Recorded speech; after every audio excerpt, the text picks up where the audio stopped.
Hello, thanks for tuning in. My name is Brad Micklin. I'm the attorney and managing member of the Micklin Law Group, which is a law firm concentrated in empowering men and fathers in divorce, custody, and family law matters, with offices in Nutley, Montclair, and Saddlebrook, New Jersey. I'm also the proud author of How to Survive and Thrive When Divorcing a Narcissist. You can find the book on Amazon.com in a Kindle version and a hardback copy by searching my name or the title. I hope it helps you or anybody facing these issues.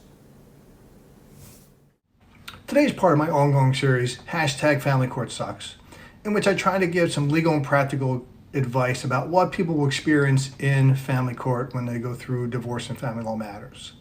I started doing this topic because over the past 25 years or so, I've become somewhat disenchanted by the way the court operates and some of the promises that it makes, which actually brings me to today's topic, which is #FamilyCourtSucks because it fails on its promises. Now, let me be clear. I'm not saying that judges lie or they're unethical or they do things inappropriate, but I do think that many judges and the system overall make a lot of promises and they don't necessarily live up to them. Okay, so the first thing, the courts promise fairness and equity. And again, I'm not here to suggest that courts aren't fair. And the most challenging part about that is everybody's definition of fairness and equity is going to be different. However, I think where the courts fail are on certain issues. Like, first of all, whenever you file a motion to enforce the litigant's rights, which is a motion holding somebody in contempt for not complying with an order, I think the sanctions should be unequivocally clear.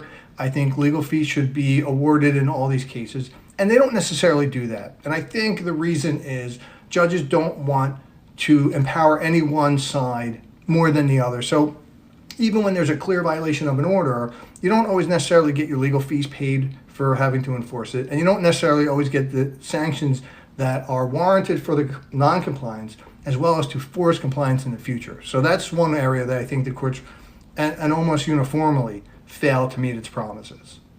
Another area where I think courts always fail clients is by saying court will start at 8:30.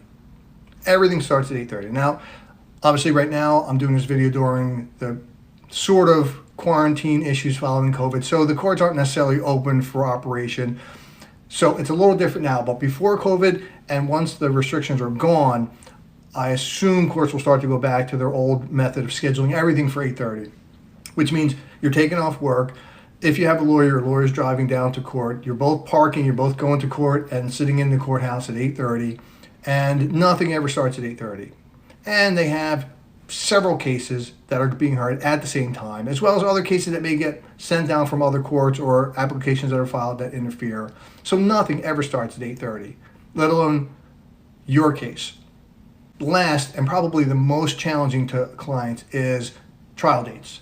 Judges hate to give trial dates. They won't tell you this, and the system doesn't promote this, but they don't want to give you a trial date. So what they do is they'll give you a trial date, or at least they'll call it a trial date, but it almost never goes forward on the date promised. First, you'll go out, usually it's set for a Monday, you prep all weekend, you go out Monday, and again at 8:30, you're sitting in court with a bunch of other people, and you're not having your trial. If you do get lucky enough to start a trial on that day, maybe they give you an hour or two, you get some of the testimony in. They'll usually tell you to sit in the hallway and try to settle it first, and they'll take something else in the meantime. Or they'll take testimony and then they'll send you to lunch. When you come back from lunch, there's another case that they're taking so you don't go forward. And then they'll schedule you to come back another month or two later, which means you got to prep all over again, you got to review everything again, you got to take off work again, and you come back out. And the same thing will happen the next time you come out. You're going to sit, and if you're lucky, you get a couple hours of testimony in. So what do you do with this information?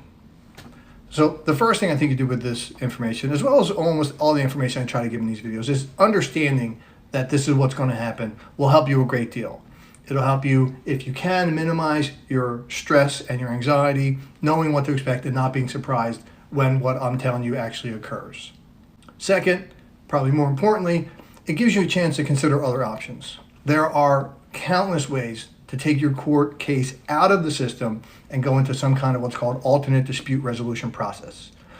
There's mediation, which I'm not a big fan of, and I did some other videos I'll link below to explain my position about that.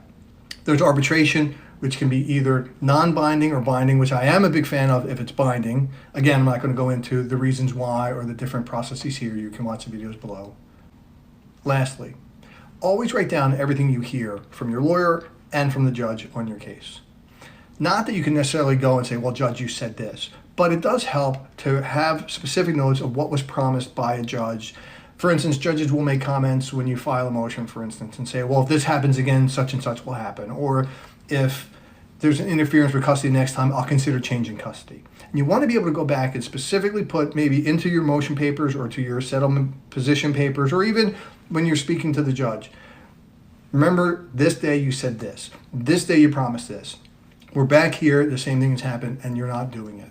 Nothing wrong with having a judge have to toe the line to what he or she had promised before and put on the record. It's what they're there for. They're supposed to be consistent. They're supposed to be enforcing the policies, the procedures, and the laws. And if they promise you something one day, they should deliver it on another day. I hope this information helps you. If it does, please give a like and share it so others get to see the video. You can subscribe so that you get notices when I go online, and you can post any comments or questions or concerns you have, as well as information you would like me to cover. Thanks, and stay safe. Here's my contact information if you have any questions or would like to schedule a meeting.